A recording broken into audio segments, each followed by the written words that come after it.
Greetings, salutations, respect, and love. I am Scott. You, my dear friends, have wandered onto the Prog Corner, the #1 prog rock channel on YouTube. And today, I'm doing a topic that I just thought up about like 15, 20 minutes ago. So excuse me if I missed a few, but I'm doing the 10 albums that changed the world. The 10 albums that changed everything. The whole musical landscape completely changed after these records came out. And I've got a whole bunch of honorable mentions. Ones that did not make my top 10. So, yeah, I'm protecting my flank from all the comments telling me that I'm an idiot, that I didn't include The Who's Tommy from 1969, or Queensryche, or Fate's Warning, early prog metal stuff, or Loveless by My Bloody Valentine, or the first Black Sabbath album, Bob Dylan's first electric album, Bring It All Back Home from 1965, the first Run DMC album. Oh, man, that changed everything.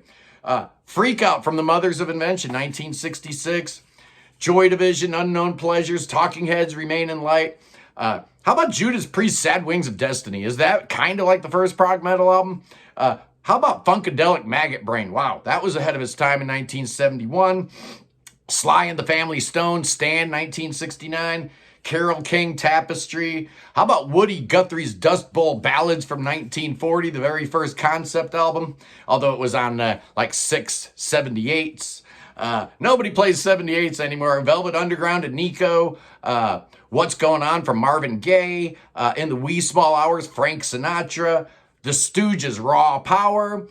Bowie's Ziggy Stardust. The Clash, London Calling, the first Ramones album, Michael Jackson Thriller, The Strokes' Is This It, the first Smiths album, Primal Scream, Screamadelica from 1991, Dark Side of the Moon, yeah, didn't make the list, NWA Straight Outta Compton from 1988, didn't make the list, and finally Kraftwerk Autobahn, 1974, kind of starting the whole electronic music thing, but those are the ones that didn't make my list. So who did make my list, man? At number 10, I'm going with the Beach Boys' Pet Sounds from 1966.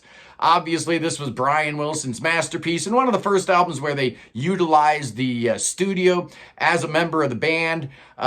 Any album that influences and motivates John Lennon to make the Beatles a better band, obviously super influential, God only knows.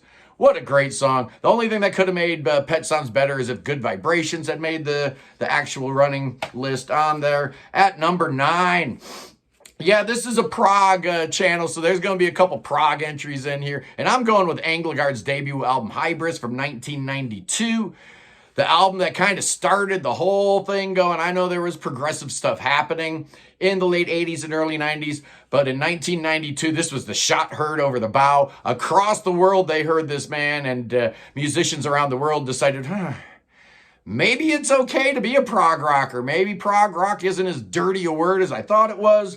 So you got Tord Lindgren, Jonas Engdaard, Thomas Johnson, Anna Holmgren, Johan Hagberg, and of course the great Matthias Olsson on drums. They did drop a second album in 1994, then they went away forever, and then in 2012 they put out a third album, Vilgens Oga. Real good, all three Engelgard albums, but that first one just shocked the world.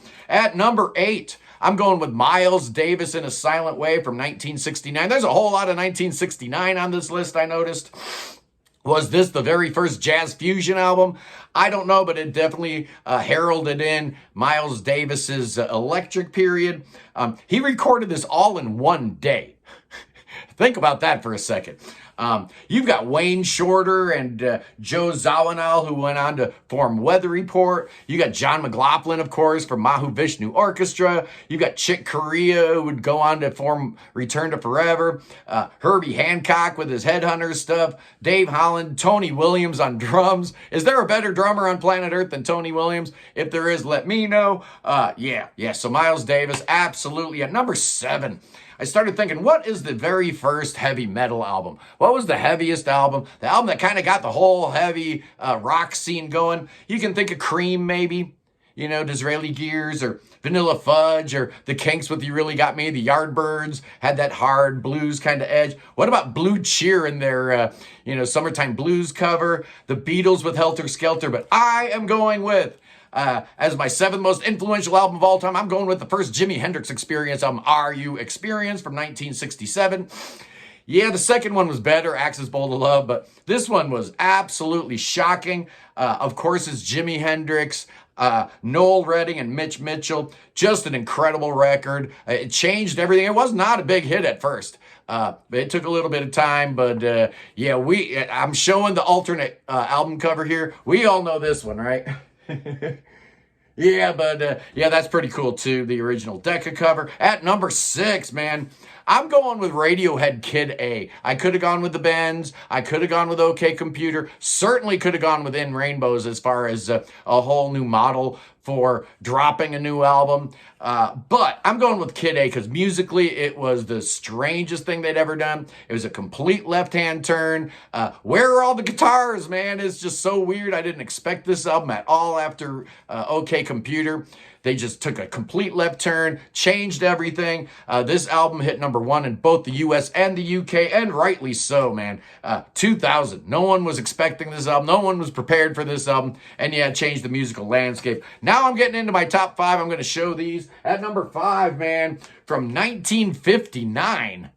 Yeah, you know what it is. It's the Dave Brubeck Quartet and Time Out. Nothing sounded like this back in 1959. This was a crazy album based on all kinds of weird compound time signatures. You got 5s and you got 9s and you got all this crazy stuff going on. No one had heard this, but this album hit number 2 in the US. It was the first jazz album to ever sell 1 million copies. The single was Take 5. I'm an idiot. The single for Take 5 was actually the first jazz single to ever sell 1 million copies. 1959, man. The world wasn't ready for this, but it expanded ears around the world to new sounds. And at number 4 from 1969, it's In the Court of the Crimson King. I couldn't leave it off. You know, I don't have a Yes album on here. I don't have a Genesis album on here, but I had to put this one on here because this is the one that kind of got the whole ball rolling. Was it the first prog album? Probably not, but it was the first album that came out that had that complete sensibility from start to finish. The full intention of this thing was prog, and that, you know, for me, kind of makes it the first prog album. I don't know, but the influence of this album is still going strong today. Bands like Tool and the Mars Volta wouldn't exist without this thing. Yes would have never turned into the band they turned into without this album. Absolutely. It's just a masterpiece. You guys know it. You understand. At number 3, yeah, from 1991, it's Nirvana's Nevermind. This album changed everything, man. In 1991, Nirvana had already put one album out, but Dave wasn't in the band at that point. They put it out on Sub Pop. Nobody cared. Nobody listened to it.